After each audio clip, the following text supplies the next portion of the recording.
आप सबको जय मसीह की। इस रविवार की ऑनलाइन मिनिस्ट्री में हम सब आपका स्वागत करते हैं हाउस ऑफ प्रेयर मिनिस्ट्रीज़ की ओर से। और प्रभु ने मौका दिया कि हम सब आप उसके वचन से सीखने पाएँ। मैं चाहूँगा कि आप सब अपने स्थानों पे जहाँ पर भी हैं बड़ी संजीदगी के साथ में परिवार के रूप में जमा हो जाएं और हम सब परमेश्वर के वचन को उसके दास से सुनेंगे। इससे पेशतर कि हम वचन को सुने, अपने सरों को प्रभु की हुजूरी में झुकाएंगे और प्रार्थना में हम चलेंगे। आमीन। हालेलुया। प्रभु यीशु मसीह आपके समय को आते हैं प्रभु, इस समय को आपके हाथों में सौंपते पिता परमेश्वर।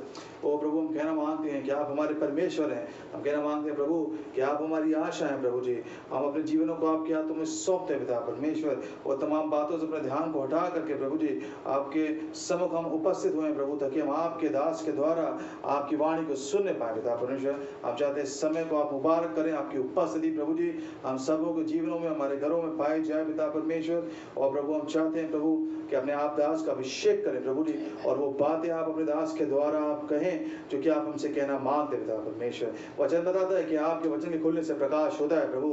ओ प्रभु, हम उस अंधकार की ओर नहीं देखते, उस अनसर्टेनिटी की ओर नहीं देखते जो कि चारों तरफ है, हम आपके वचन की ओर देखते हैं पिता परमेश्वर। और हम चाहते हैं प्रभु जी कि आप अपने दास के द्वारा उस प्रकाश को हमारे बीच में आप लेकर के आए प्रभु जी। इस समय को हम आपके हाथों में सौंपते, तमाम देखे अनदेखे दुष्ट की ताकतों को हम चाहते हैं यीशु के नाम से बाइंड कर प्रभु, आपके आत्मा को आज़ादी मिलने पाए प्रभु जी, ताकि वो हमारे हृदयों में, हमारे मनों में वो उस काम को करने पाए प्रभु जो कि आपने चाहा है कि हमारे दिलों में आज के दिन होने पाए प्रभु। इस समय को आपके हाथों में सौंपते तो यीशु मसीह के नाम से मांगते हैं। आमीन आमीन हालेलुया। तो ये समय होगा कि हम प्रभु के दास आमोस रत्नम से आज के वचन को सुनेंगे और ये समय आप सबों के लिए मुबारक होने पाए प्रभु यीशु मसीह के नाम से मांगते हैं। आमीन आमीन हालेलुया।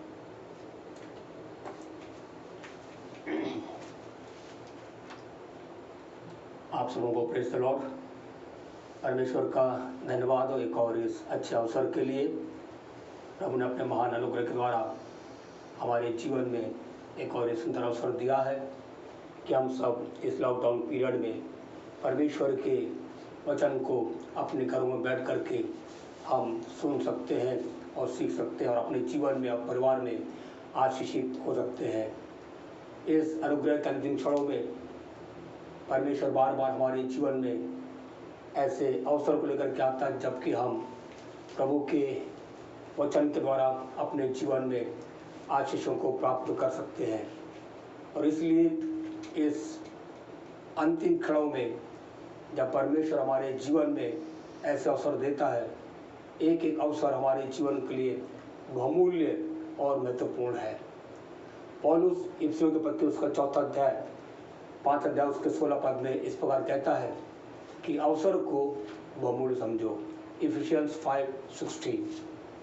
तो जबकि पौलुस कहता है कि अवसर को बहुमूल्य समझो, इसलिए इस पद को ध्यान में रखते हुए अपने जीवन के अंदर हम इस बात के प्रति सचेत और जागृत हो जाएं कि हर एक अवसर जो परमेश्वर हमारे जीवन में देता है वो मेरे और आपके लिए बहुत ही महत्वपूर्ण और बहुमूल्य है। वर्तमान समय में यदि हम अपनी दृष्टि को संसार की ओर उठाकर देखें तो हमको ये मालूम पड़ेगा कि संपूर्ण विश्व में हर जगह, हर देशों में, हर प्रांतों में, हर शहरों में, हर गांवों में एक बड़ी हलचल मची हुई है। एक तरफ प्राकृतिक आपदाएं, बड़ी बड़ी आकस्मिक विपत्तियां, बड़ी बड़ी मरियां और संक्रमण तेजी के साथ संपूर्ण विश्व में फैल रहा है।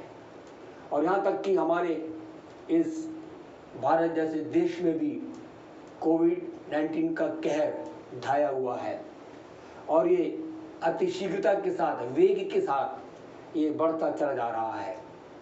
चारों ओर एक भय का वातावरण है, जैसा प्रभु यीशु मसीह ने लूका रचित सुसमाचार उसका 21 अध्याय और उसके 26 पद में इस प्रकार बताया कि भय के कारण और संसार पर आने वाली विपत्तियों के कारण लोगों के जी में जीना रहेगा। एक सर्वे के अनुसार ऐसा बताया गया है कि लोगों के मन में बीमारी से बढ़कर बीमारी का भय उनको मृत्यु के मुंह में ढकेल दिया। कोविड-19 से बढ़कर कोविड-19 का भय के कारण अधिकांश लोगों की मृत्यु होती चली जा रही है। और ऐसे भय के वातावरण में परमेश्वर अपने लोगों से कुछ बातें करना चाहता है, वो हमें चिताना चाहता है। जब हम इस संसार में चारों ओर जब छुड़ा कर देखते हैं तो जो कुछ घटनाएं और जो आपदाएं इस धरती पर विश्व भर में हो रही है, इन सारी बातों को देखते हुए हम परमेश्वर के वचन में यिर्मयाह की पुस्तक उसका 30 अध्याय 23 और 24 पद में हम इस प्रकार पढ़ते हैं, देखो यहोवा की जलजलाहट की आंधी चल रही है, वह अति प्रचंड आंधी है, और जब तक यहोवा अपना काम ना कर चुके और अपनी युक्तियों को पूरा ना कर चुके तब तक उसका भड़का हुआ क्रोध शांत ना होगा। अंत के दिनों में तुम इस बात को समझ सकोगे। यिर्मयाह में परमेश्वर ने इस प्रकार कहा कि देखो यहोवा की जलजलाहट की आंधी चल रही है, और उसमें कोई शक नहीं है, जो कुछ वर्तमान समय में इस संसार में हो रहा है, जो कुछ हमारे इस भारत देश में हो रहा है, इन सारी बातों को और घटनाओं को होते हुए देखते हैं जब, तो हम इस बात को निश्चित रूप से कह सकते हैं कि इसमें कोई संदेह नहीं है कि संपूर्ण विश्व में परमेश्वर के जलजलाहट की आंधी चल रही है।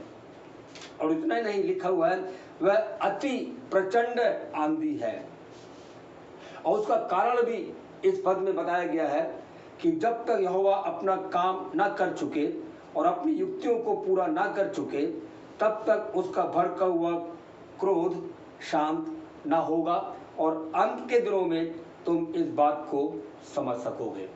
परमेश्वर अपनी योजना को, अपनी इच्छाओं को आरंभ से पूरा करता आया है, और इस युग के अंत में, इन अंतिम समय में परमेश्वर अपनी युक्ति को, अपनी योजना को, बाइबल बताती है, अपनी जलजलाहट रूपी आंधी को भेज करके परमेश्वर उन युक्तियों को पूरी कर रहा है। जो एक बार फिर बताना चाहता हूँ, जो कुछ इस धरती पर हो रहा है वर्तमान समय में, जो कुछ हो रहा है, चाहे वो कोविड-19 हो, चाहे वो प्राकृतिक आपदाएं हो या अन्य आकस्मिक विपत्तियां हो, लेकिन ये सारी बातें परमेश्वर के इच्छा को, परमेश्वर की योजना को पूरा कर रहे हैं। ये एक एक नहीं हो रहा है, लेकिन परमेश्वर ने पहले से ही अपने वचन में इस बात को प्रकट कर दिया है। परमेश्वर अपनी योजनाओं को पूरा करना चाहता है।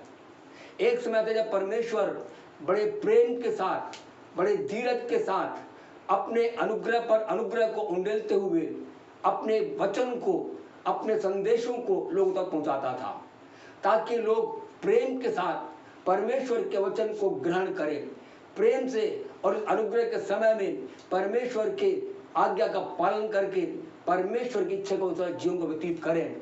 लेकिन जब लोगों ने नकार दिया, लोग परमेश्वर के प्रेम को भी ठुकराते चले जा रहे हैं, ऐसे समय में परमेश्वर ने भी अनुमति दिया इस धरती पर इन सारे विपत्तियों को, जो आपदाओं को आने के लिए, और इस प्रकार के संक्रमण को अति वेग के साथ फैलने के लिए ये परमेश्वर की ओर से दिया गया एक अनुमति है। मेरे भाइयों बहनों, परमेश्वर अपनी योजनाओं को हमारे जीवन में पूरी करना चाहता है, वो अपनी युक्तियों को हमारे जीवन में पूरी करना चाहता है। और ये आंधी, ये तूफान, ये जलजला इसीलिए हो रहा है, बाइबल इसके विषय में स्पष्ट बताती है।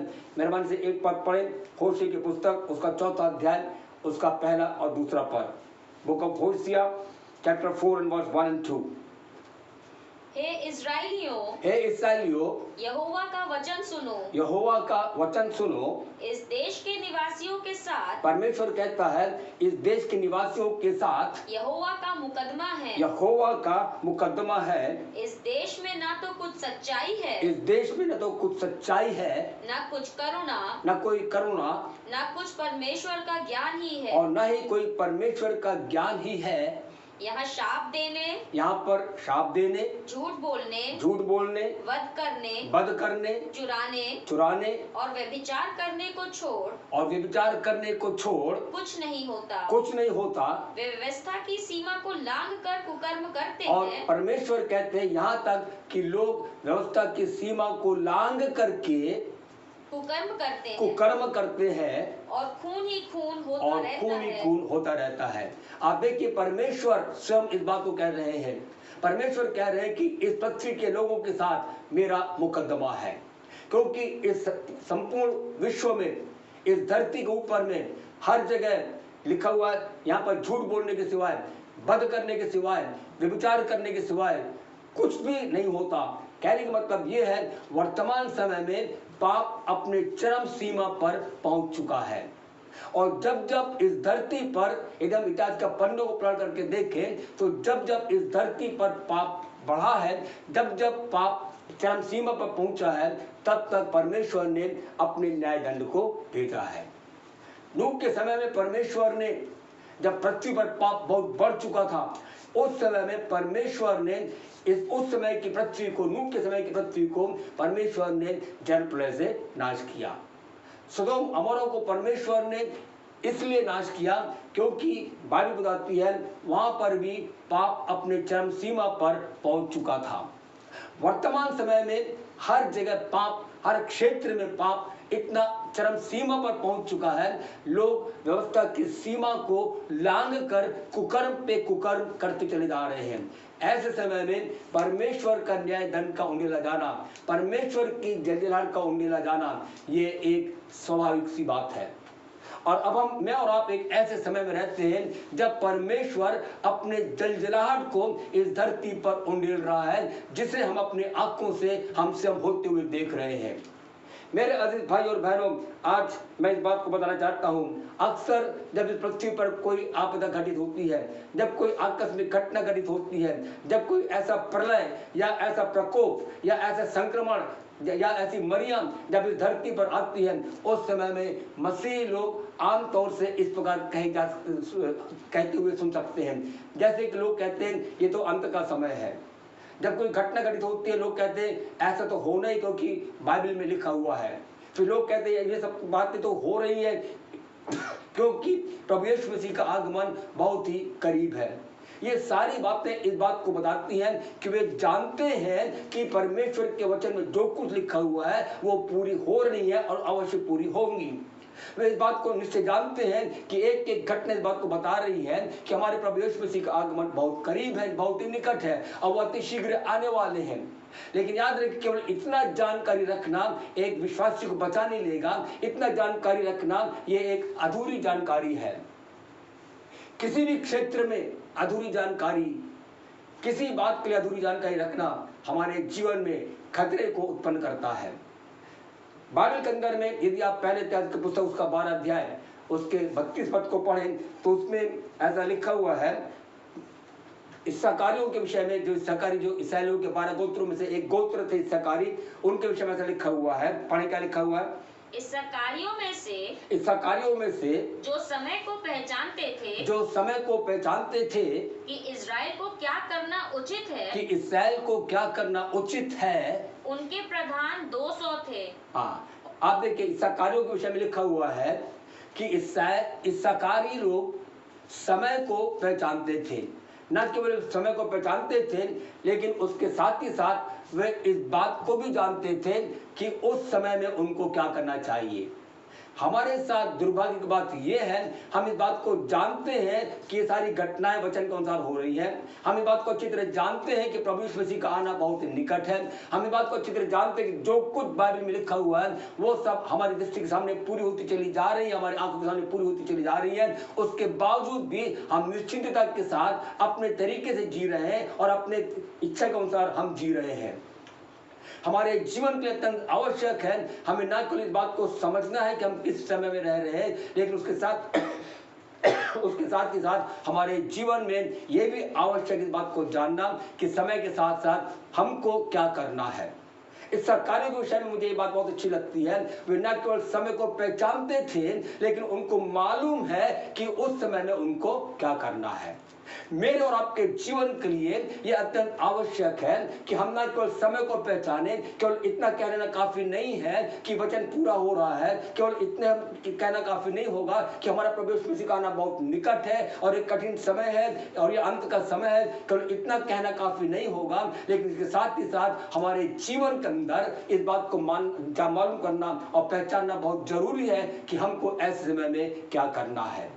काश पवित्र आत्मा हमारी आंखों खोलने पाए ताकि ऐसे कठिन समयों में, विषम परिस्थितियों में, जबकि हर जगह आपदाएं फैली हुई हैं, ये संक्रमण फैलते चला जा रहा है, लोगों के जीवन के अंदर में भय छाया हुआ है, ऐसे समय में पवित्र आत्मा हमारी आंखों खोलने पाए और इस बात को पहचानने पाए कि परमेश्वर मेरे और आपके जीवन में क्या चाहते कि मुझको और आपको क्या करना है। और जब हम परमेश्वर की इच्छा के अनुसार करेंगे, जब हम परमेश्वर की इच्छा के अनुसार हम इस बात को पहचान लेंगे कि मुझको और आपको क्या करना है, उस समय में याद रखिए परमेश्वर हमारे जीवन को हर एक आने वाली विपत्तियों से हमको बचाएगा। परमेश्वर का धन्यवाद हो। यह समय हमारे जीवन के लिए मनमानी तरीके से जीने का समय नहीं है। यह समय हमारे जीवन में निश्चितता के साथ में रहने का या लापरवाही में जीवन जीने का समय नहीं है। ये वर्तमान समय हमारे जीवन के लिए जागने का समय है। This is time for us to wake up. हमारे जीवन में हमको जागने का समय आ चुका है। हमारे लिए जैसे पौलुस कहता है रोमी 32 का 13 अध्याय उसके 11 पद में पौलुस कहता है तुम्हारे लिए नींद से जाग उठने की घड़ी आ पहुंची है। जी हमारे जीवन के लिए ये जागने का समय है। हमने लापरवाही में, हमने निश्चिंतता में, हमने सुस्ती और गफलत में और अपनी निद्रा में हमने अपने बहुत सारे समय को हमने यूं ही जाया कर दिया है। लेकिन अब ये हमारे जीवन के लिए समय है कि हम जाग जाएं। ये कलीसिया के लिए समय है कि हम जाग जाएं और प्रभु के लिए हम तैयार हो जाएं। आमोस 4:12 में लिखा हुआ है अपने परमेश्वर से मिलने के लिए तैयार हो जा। Prepare to meet your God। अपने परमेश्वर से मिलने के लिए तैयार हो जा।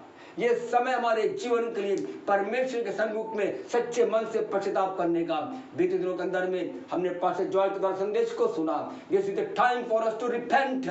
हमारे जीवन में ये रिपेंट करने का, ये पश्चाताप करने का समय है। बाइबल बताती है योएल की पुस्तक उसका 2 अध्याय उसके 13 पद के अंदर में बाइबल बताती है परमेश्वर कहता है अपने वस्त्र को नहीं लेकिन अपने हृदय को फाड़ कर मेरे पास लौट आओ। हमारे जीवन के लिए ये वर्तमान समय है जब चारों दिशाओं में, जब हम चारों तरफ में हम इस बात को देखते हैं कि दुनिया में क्या क्या हो रहा है, कितनी भयानक घटनाएं घटित होती जा रही हैं। ऐसे समय में परमेश्वर हमारे जीवन के अंदर में चाहता है कि प्रभु के लोग भी अपने जीवन के अंदर में प्रभु के सन्मुख में वापस लौट करके आ जाएं। अपने वस्त्र नहीं लेकिन अपने हृदय को फाड़ करके हम प्रभु के सामने में सच्चे पश्चाताप के साथ, पूरे संपूर्ण मन के साथ में हम प्रभु के सन्मुख में हम लौट करके आ जाएं। और जब प्रभु के लोग मिल करके प्रभु के सन्मुख में पश्चाताप हृदय के साथ लौट कर आएंगे, बाइबल बताती है संभव है परमेश्वर हम पर अनुग्रह करे, क्योंकि वो परमेश्वर दयालु, अनुग्रहकारी, विलंब से कोप करने वाला और अति करुणामय परमेश्वर है। ये समय हमारे जीवन के लिए अपने जीवन को हम प्रभु के सामने में तैयार करें। यदि आप प्रकाशित की पुस्तक 2 और 3 अध्याय को पढ़ेंगे, उसमें 7 कलीसियाओं को यीशु मसीह संदेश दिया। उन 7 कलीसियाओं में से 5 कलीसियाओं को यीशु मसीह इस प्रकार का मन फिराओ, रिपेंट है। और कई बार हम लोग सोचते हैं कि ये मन फिराना तो केवल पापी लोगों का काम है, लेकिन नहीं, प्रभु की कलीसिया को भी रिपेंट करने की आवश्यकता है। ये वर्तमान समय हमारे जीवन के लिए, वर्तमान समय कलीसिया के लिए रिपेंट करने का समय है। आइए हम प्रभु के सामने में रोते हुए, पीटते हुए और अपने संपूर्ण हृदय के साथ हम प्रभु के सन्मुख में जाएं और हम प्रभु से कहें, lord I have sinned against you. प्रभु हमने तेरे विरुद्ध में पाप किया, प्रभु हमने आपके विरुद्ध में पाप किया, आप हमें क्षमा करिए, हमारे अधर्म को क्षमा करिए, हमारे अपवित्रता को क्षमा करिए, हमारे अशुद्धता को क्षमा करिए, हमारे लापरवाही को क्षमा करिए, हमारी निद्रा को क्षमा करिए। और पूरी तौर से प्रभु मैं अपने जीवन में आपके पास आकर के संपूर्ण मन से प्रभु मैं पश्चाताप करता हूं, क्योंकि प्रभु मैं आने वाले जलजलाहट से, आने वाले प्रकोप से प्रभु मैं बचना चाहता हूं। आप मुझ पर दया करिए। यह समय है जबकि परमेश्वर, जब एक और पूरा परमेश्वर की जलजलाहट, एक आंधी की जलजलाहट की आंधी हर जगह फैल रही है और बढ़ती चली जा रही है, ऐसे समय में दूसरी तरफ परमेश्वर का आत्मा भी हर जगह विशेष रूप से काम कर रहा है, क्योंकि परमेश्वर की प्रतिज्ञा है, अंत के दिनों में मैं अपना आत्मा सब प्राणियों पर उंडेलूंगा।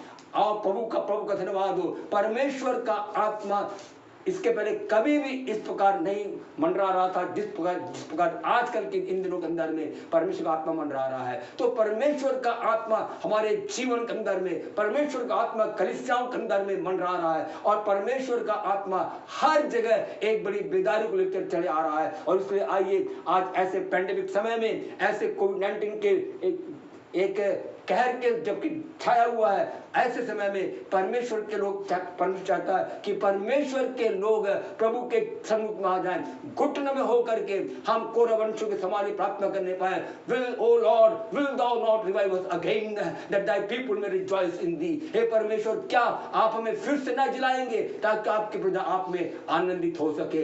ये समय है अपने जीवन के अंदर रिपेंट करने का, लेकिन ये समय है प्रभु के लोग, प्रभु की कलीसिया रो रो कर प्रभु से प्रार्थना करे, lord revive me, lord revive the church.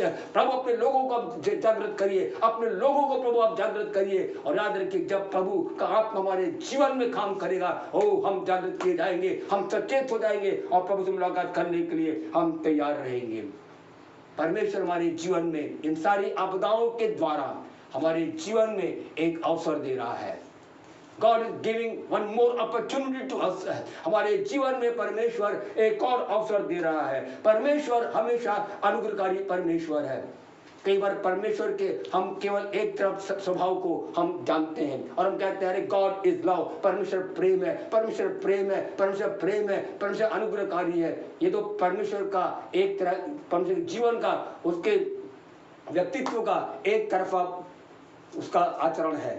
परमेश्वर, इसमें कोई संदेह नहीं है, परमेश्वर प्रेम है, परमेश्वर प्रेम करने वाला है, परमेश्वर अनुग्रह करने वाला है, परमेश्वर दया करने वाला है। लेकिन उसी के साथ ही साथ हमें इस बात को नहीं भूलना चाहिए कि परमेश्वर भस्म करने वाली आग भी है। परमेश्वर अनुग्रह करने वाला है तो याद रखिए परमेश्वर भस्म करने वाली आग है। परमेश्वर प्रेम करने वाला है तो याद रखिए परमेश्वर हमारा न्याय करने वाला भी वो न्यायी परमेश्वर है। इसीलिए आज हम परमेश्वर के सम्मुख में हम प्रभु अपने आप को जांचते हुए अपने आप को तैयार करें। याद रखिए परमेश्वर हमारे जीवन में एक और मौका दे रहा है और यदि मैं इस प्रकार कहूं तो इसमें कोई गलती नहीं होगी। और ये हमारे जीवन के लिए, संसार के लोगों के लिए यह एक अंतिम अवसर है। परमेश्वर हमारे जीवन में कितने मौके दे चुका है, मौके पर मौके, मौके पर मौके, अवसर पर अवसर परमेश्वर हमारे जीवन में हमको देता चला आया है। लेकिन कितनी बार हमने उसके अवसर की कीमत को हमने नहीं पहचाना। कितनी बार परमेश्वर का आप पर हमारी जो बातचीत किया लेकिन हमने उसकी बातों का हमने अंत नहीं किया। आज परमेश्वर हमारे जिंदगी में हमको चिताना चाहता है। आज परमेश्वर हमारे जीवन के अंदर में एक बार फिर से हमको अवसर देना चाहता है ताकि हम इस अवसर का लाभ उठा करके हम प्रभु के सन्मुख में आ जाएं और संपूर्ण मन से हम परमेश्वर के सन्मुख में अपने जीवन को हम समर्पित कर सकें। यदि आप यहेजकेल की पुस्तक उसका 9 अध्याय उसके 3 पद से लेकर 6 पद तक पढ़ें तो उसमें आप पढ़ेंगे तो आपको मिलेगा। मेहरबानी पढ़िए यहेजकेल की पुस्तक उसका 9 अध्याय उसका 3 से 6 पद है। तब इस्राएल के परमेश्वर का तेज करूबों पर से जिनके ऊपर वह रहा करता था भवन की डेवढ़ी पर उठ आया था और उसने उस सन के वस्त्र पहने हुए पुरुष को जो कमर में दवात बांधे हुए था पुकारा। और यहोवा ने उससे कहा, इस यरूशलेम नगर के भीतर इधर उधर जाकर जितने मनुष्य उन सब घृणित कामों के कारण जो उसमें किए जाते हैं सांसें भरते और दुख के मारे चिल्लाते हैं उनके माथों पर चिन्ह लगा दे।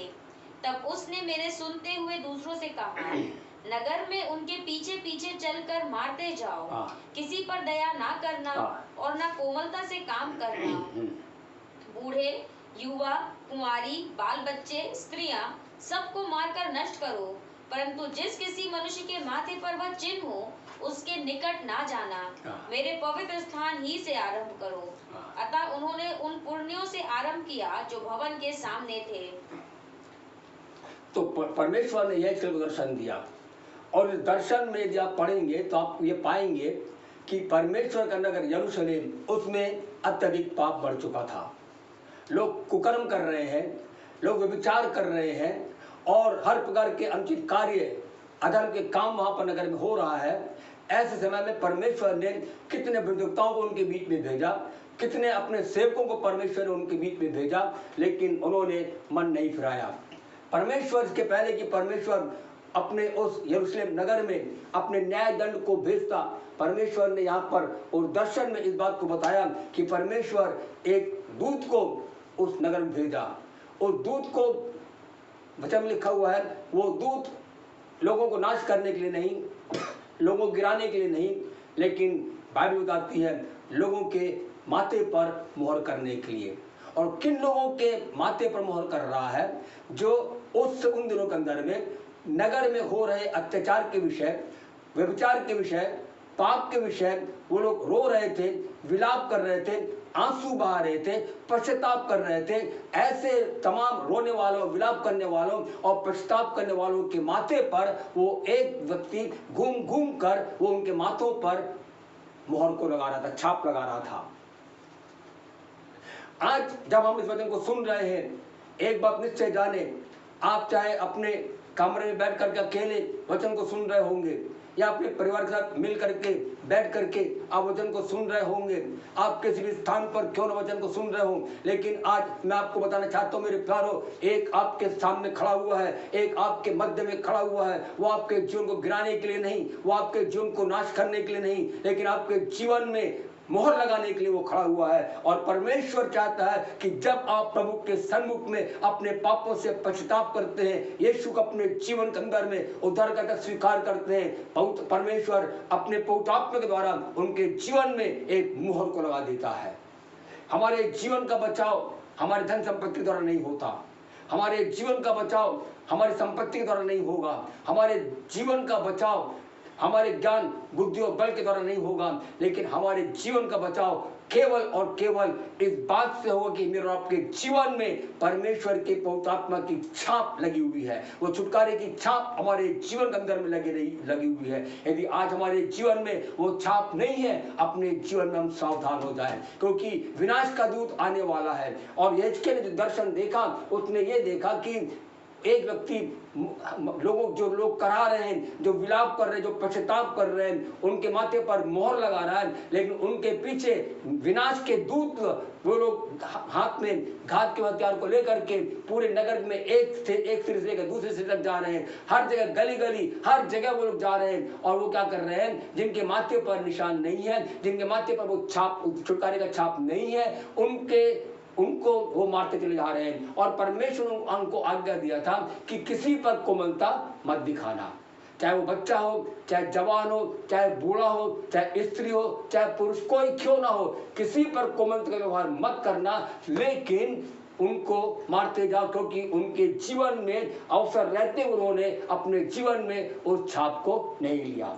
याद रखिए मेरे प्यारों, परमेश्वर एक मौका दे रहा है, परमेश्वर एक मौका और दे रहा है, ताकि लोग अपने पापों से फिर करके प्रभु के पास आ जाएं, अपने वर्तमान स्थिति से उबर करके वे लोग प्रभु के पास में आ जाएं। इसलिए परमेश्वर बार बार एक मौका दे रहा है, और आज भी हमारे जीवन में एक अवसर दे रहा है, ताकि हम संपूर्ण हृदय के साथ प्रभु के सन्मुख में वापस लौट करके आ जाएं। याद रखिए, विनाश का दूत आने वाला है, परमेश्वर का न्याय दंड इस पृथ्वी पर देख के, जैसे हमने यिर्मयाह की पुस्तक में पढ़ा कि जंजलाहट, परमेश्वर की आंधी के जंजलाहट की आंधी सब जगह फैल रही है। और ये इसमें कोई शक नहीं है, वर्तमान समय में जो कुछ हो रहा है, इसको हम निसंदेह परमेश्वर के वचन के साथ मिल करके हम इस बात को कह सकते हैं कि पूरी पृथ्वी पर, पूरे संपूर्ण विश्व में परमेश्वर के जलजलाहट की आंधी चल रही है अपने जीवन में। इसलिए हम सावधान हो जाएं। परमेश्वर एक अवसर दे रहा है, इसके पहले कि विनाश के दूत आकर के हमारे जीवन को नाश कर दे,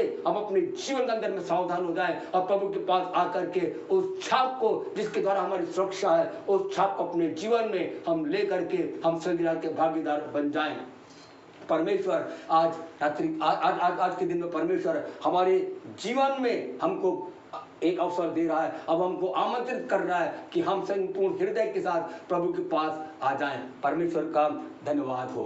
परमेश्वर ने एक आज्ञा दिया कि इस न्याय का काम इस नए दल का काम परमेश्वर ने कहा मेरे निवास स्थान से, मेरे उस पवित्र भवन के साथ में करो। और परमेश्वर ने कहा कि पुर्णियों के साथ, यदि वर्तमान समय की भाषा में यदि मैं बोलूं तो आज जो परमेश्वर के मंदिर की सेवा करते हैं, आज जो वेदी की सेवा करते हैं, ऐसे प्रभु के याजकों के साथ, ऐसे परमेश्वर के याजकों के साथ परमेश्वर ने कहा कि उनके साथ में तुम आरंभ करो। इसका मतलब यह है आज परमेश्वर प्रभु के सेवकों को भी चिता रहा है कि हम प्रभु के सामने में सचेत होकर के बड़ी सावधानी के साथ में प्रभु की सेवा में लग जाएं। लल्लो पत्तू की बात नहीं करना, वो समय व्यतीत हो गया और संसार के साथ में और दुनिया के लोगों के साथ में कंप्रोमाइज करते हुए सेवा करना का समय समाप्त हो चुका है। अब ये समय आ चुका है कि प्रभु के सेवक लोग खराई के साथ में, सच्चाई के साथ में वो प्रभु की सेवा करें, बिना किसी मिलावट के, बिना किसी समझौता किए हुए, पूरी पवित्रता के साथ में, शुद्धताई के साथ में वे प्रभु की सेवा में लग जाएं। ये परमेश्वर की इच्छा है।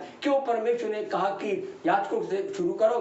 क्यों परमेश्वर इस प्रकार उनको आदेश दिया मारने वालों को कि तुम लोग मेरे निवास स्थान से शुरू करो? उसका एक कारण यहेजकेल की पुस्तक उसका 22 अध्याय उसके 26 पद में पढ़ने को मिलता है। वहां पर ऐसा लिखा हुआ है कि मेरे याजकों ने व्यवस्था का अर्थ खींच खाच कर लगाया है। और उसके बाद लिखा हुआ है कि और उन्होंने पवित्र वस्तुओं को अपवित्र किया, उन्होंने पवित्र और अपवित्र का कुछ भी भेद नहीं माना और न उन्होंने औरों को उस पवित्र अपवित्र का भेद सिखाया है। आप देखिए कितने प्रभु के सेवक लोग वचन के साथ में कंप्रोमाइज करते हैं, संसार के साथ कंप्रोमाइज करते हुए लोग सेवक, प्रभु के सेवक लोग सेवक कर रहे हैं। और कितने प्रभु के सेवक ऐसे भी हैं जो बाइबल कहती है उन्होंने पवित्रता का और अपवित्रता का भेद को नहीं माना और न लोगों को सिखाया है।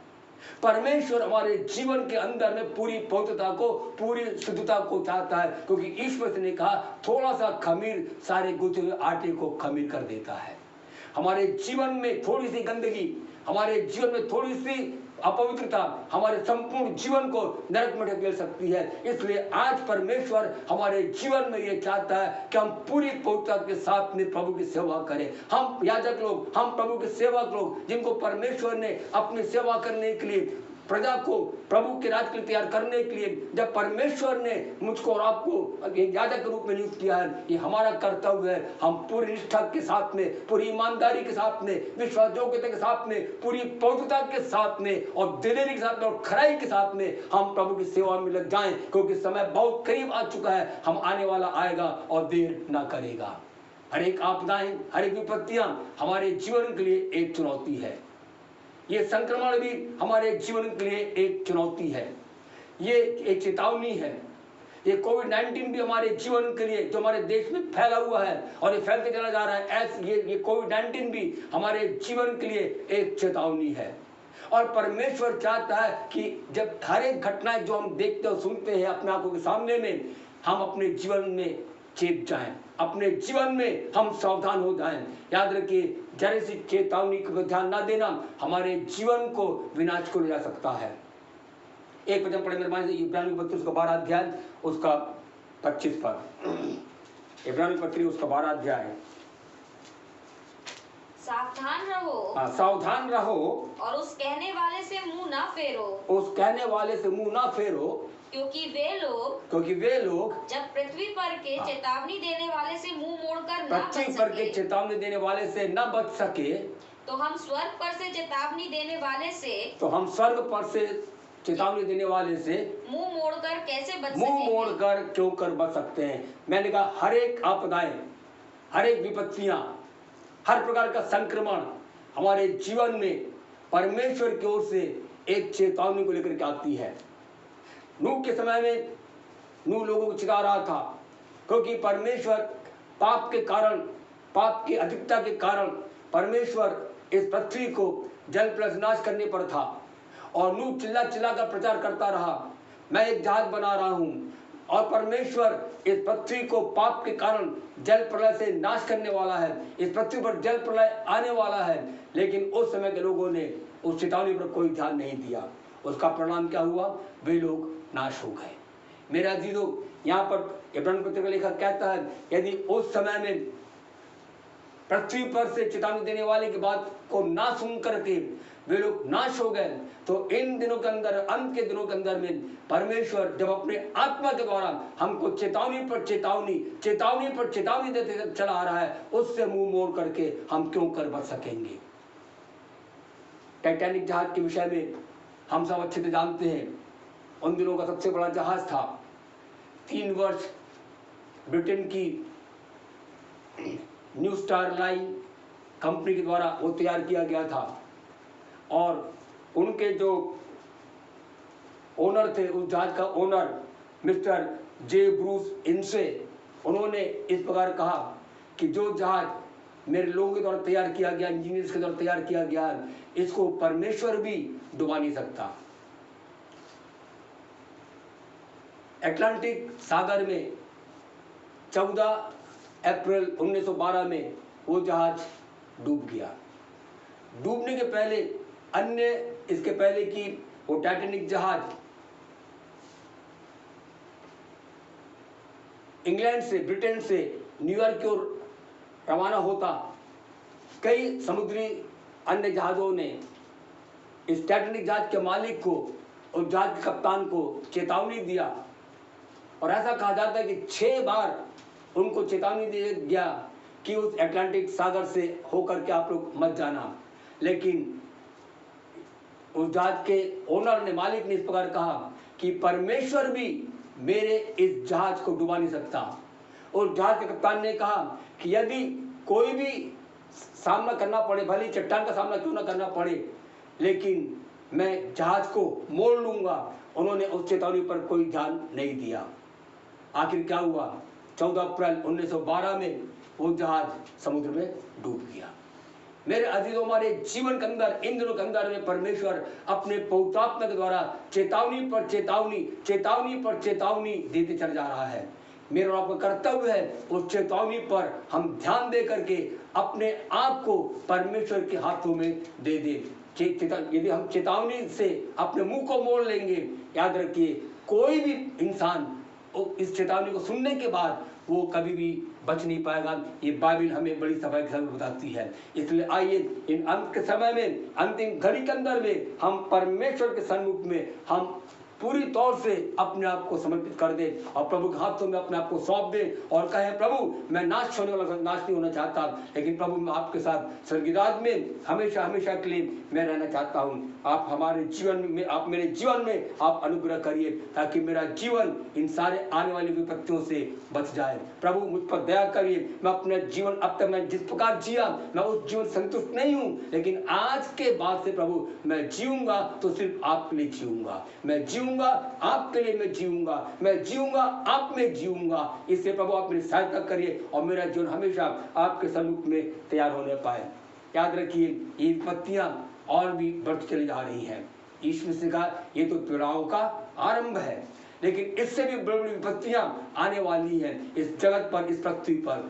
लेकिन उसके पहले प्रभु यीशु मसीह का आगमन हो जाएगा। मेरे अजीजों, फिर बताना चाहता हूं, परमेश्वर हमारे जीवन में अवसर पर अवसर दे रहा है ताकि हम अपने जीवन के अंदर पूरी तरह से हम तैयार हो जाएं।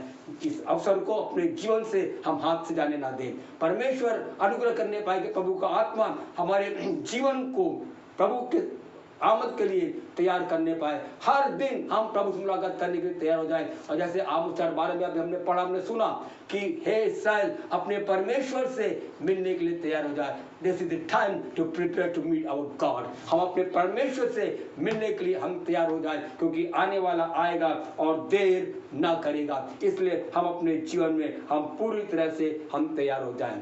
नासा के ताजा खबर के अनुसार नासा ने पूरे दुनिया को चिताया है कि अभी वैज्ञानिक लोग जो मंगल ग्रह पर गए हुए हैं, वहां से वे लोग कुछ सैंपल रूप में लेकर आने वाले हैं। और कई देश के, विभिन्न देशों, राष्ट्रों के बड़े बड़े वैज्ञानिकों ने इस बात का मना किया कि उस मंगल ग्रह से कुछ भी सैंपल लेकर के मत आना, क्योंकि उस सैंपल में इतनी खतरनाक पैथागोन्स नाम का एक ऐसा जहरीला पदार्थ पाया जाता है जो कि जिसका एक कण पूरी पृथ्वी पर ये जो कोविड-19 है उससे लाख गुना तेज और खतरनाक वायरस को पूरी दुनिया में फैला सकता है और उसका कोई भी इलाज संभव नहीं है।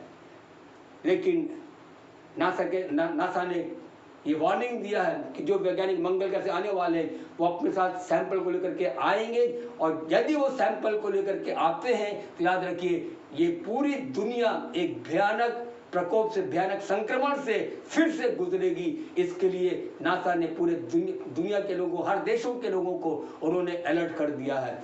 मेरे अजीज भाइयों बहनों, हमारे जीवन के अंदर में आइए आज के दिन में हम प्रभु का धन्यवाद करें, क्योंकि परमेश्वर जो कुछ करता है वो गुप्त में नहीं करता है, लेकिन पहले से ही परमेश्वर ने अपने वचन में बात को प्रकट कर दिया ताकि मैं और आप अपने जीवन में हम चेत जाएं और सावधान हो जाएं। काश परमेश्वर का आत्मा हमारे जीवन इंद्रियों के अंदर में और भी पवित्रता की ओर आगे बढ़ाने पाए, और भी प्रभु के सन्मुख में हम इकट्ठे हो जाएं, और भी प्रभु के सामने में हम दीन होकर के प्रार्थना करें, क्योंकि बाइबल में लिखा हुआ 2 इतिहास 7 अध्याय उसके 14 पद में, तभी नहीं प्रजा के लोग जो मेरे कहलाते दीन होकर प्रार्थना करें और वो अपनी बुरी चाल से फिरे तो मैं स्वर सुन करके उनके देश को मैं चंगा करूंगा। वो प्रभु का धन्यवाद हो। वो परमेश्वर हमारे जीवन में हमको चंगाई देना चाहता है, वो हमारे जीवन को बचाना चाहता है, वो हमारे देश को बचाना चाहता है, वो हमारी वो कलीसिया को चंगा करना चाहता है, ताकि प्रभु की कलीसिया एक पवित्र दुल्हन के समान प्रभु के सामने खड़ी हो जाए। आइए आज हम सब मिल करके प्रभु से प्रार्थना करें।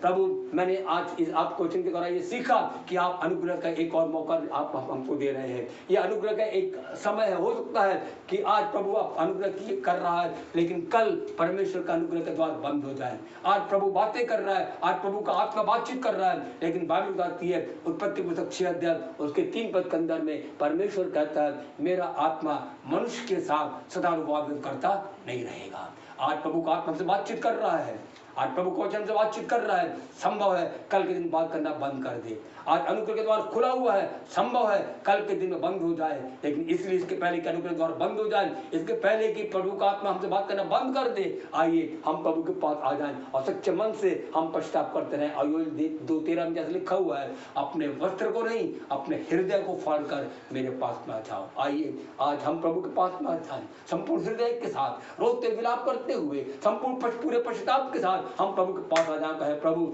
मैं अपना जीवन आपके हाथ में दे देता हूँ, आप किसी भी स्थान पर क्यों ना हो, आइए आज इसी समय में आप प्रभु के सम्मुख में आकर के अपने आप को समर्पित करिए और अपने प्रभु से कहिए, प्रभु आप मुझे क्षमा करिए, आप मुझे अपना बेटा बेटिया बनाइए। मैं अपने जीवन में आपके छुटकारे के मोहर को चाहता हूँ, मैं आपके पवित्र आत्मा के मोहर को अपने जीवन में चाहता हूँ, और प्रभु आप मुझ पर दया करिए। और याद रखिए स्वर्ग का परमेश्वर जिसने हमको एक और अवसर दिया है, वो परमेश्वर हमारे जीवन अनुग्रह करेगा, और हम अपने बड़ी दया के द्वारा हमारे जीवन में आने वाले उस महाक्लेश से वो हमको बचाएगा।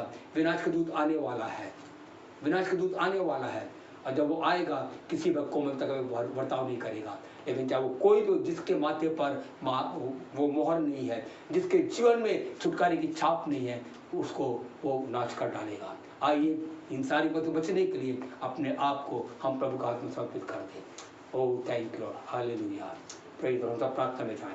Thank you Lord.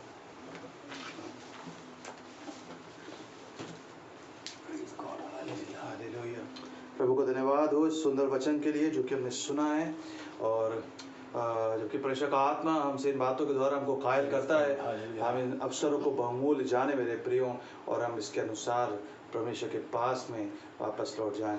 हालेलुया। प्रभु यीशु मसीह आपकी महिमा, आपकी स्तुति। हम सब प्रार्थना में चलेंगे। प्रभु यीशु मसीह में आपके सम्मुख आते हैं। प्रभु धन्यवाद देते हैं आपके सुंदर वचन के लिए पिता परमेश्वर, जो कि प्रभु जी सदा हमको प्रभु जी इस बात की ओर पॉइंट करता है कि हमको कहाँ पे जाना है। प्रभु जी जैसे कि आपके दास के द्वारा हमने सीखा कि हाँ, अधूरा ज्ञान जो है वो करवड़ बात है। हम ये तो जान रहे हैं कि क्या है, क्या हो रहा है, भविष्यवाणियाँ पूरी हो रही हैं, परंतु हमें करना क्या है प्रभु जी, ये ज़्यादा इंपॉर्टेंट है। प्रभु जी होने दीजिए कि हम भी सकारियों के समान प्रभु जी इस समय के अनुसार चाल चलने वाले उन्हें पाएं प्रभु, और इस बात को इस समय बहुत बहुमूल्य जाने कि हमको कैसे अपने आप को प्रभु जी आपके रिश्ते, आपके साथ में एक अच्छे रिश्ते में बना के रखना है प्रभु जी। और प्रभु जी तमाम वो बातें जो कि हमारे जीवन में प्रभु आपकी ओर से नहीं है, तमाम वो बातें जो कि गड़बड़ उन सबको तजते हुए प्रभु जी उनका खंडन करते हुए हम आपके पास में आने पाए प्रभु। और प्रभु उस वो मोहर प्रभु जी, वो छुटकारा हमारे जीवन में पाया जाए प्रभु जी, वो मार्ग हमारे जीवन में पाया जाए प्रभु जी। हम चाहते हैं हम इसे हर एक के हृदय से आप बोले और बातचीत करें। तमाम ढिलाई, तमाम जो है वो कॉम्प्रोमाइज़ में रहना, सब कुछ लोगों के जीवन से जाने पाए प्रभु जी। और हर एक व्यक्ति प्रभु जी अपने मनों को फाड़ करके आपके पास में आ जाए प्रभु यीशु मसीह। ओ प्रभु, जबकि ये जो और बातें वो तो बहुत कुछ चाहती हैं कि हमारे पास में वैक्सीन होने पाए, ये होने पाए, परंतु आप सिर्फ ये चाहते हैं कि हमारे पास में जो है वो एक मन हो जो कि प्रभु जी इस बात के लिए खुला है कि आप जो कहना मांगते हैं वो हम करें प्रभु। एक मन है जो कि प्रभु जी इस बात के लिए तैयार है कि हम अपने पापों को मान लें, और प्रभु वो आपको भावता है प्रभु जी। हम चाहते हैं हमेशा कि आप सहायता करें इन समयों में, और प्रभु तमाम वो बातें जो कि प्रभु हम लोगों के जीवन में होते देखते, संसार में होते देखते, उससे मन को हटा करके, ध्यान को हटा के अपने हृदय को आपकी ओर रुजू करने पाए। पिता परमेश्वर आप सहायता करें, मदद करें। सब कुछ को आपके हाथों में सौंपते हैं, हर एक जन को प्रभु जो कि इस चीज़ों को देख रहा है, जो कि इस वचन को सुना, तमाम परिवारों को, कलीसिया को, सबको आपके लोगों में छुपाते हैं। आपके नाम से मांगते हैं, यीशु मसीह के नाम से मांगते हैं। आमीन, हालेलुया। मैं दरख्वास्त करूंगा कि आप जहाँ पर भी हैं अपने स्थानों पे खड़े हो जाएंगे, ताकि हम कलमाते पर खास में जाएंगे और इस सभा को हम अंत करेंगे। हालेलुया, आमीन। अब हमारे प्रभु यीशु मसीह का अनुग्रह, परमेश्वर पिता का प्रेम और पवित्र आत्मा की सहभागिता आपसे अब तक के, जब तक कि वो दोबारा से बादलों पे नहीं आता है, में से हर एक के साथ में होने पाए। आमीन, आमीन, हालेलुया। प्रभु आप सबको आशीष दे, बहु उन्नति करें, सुरक्षित रहें। आमीन, आमीन। सबको जय मसीह।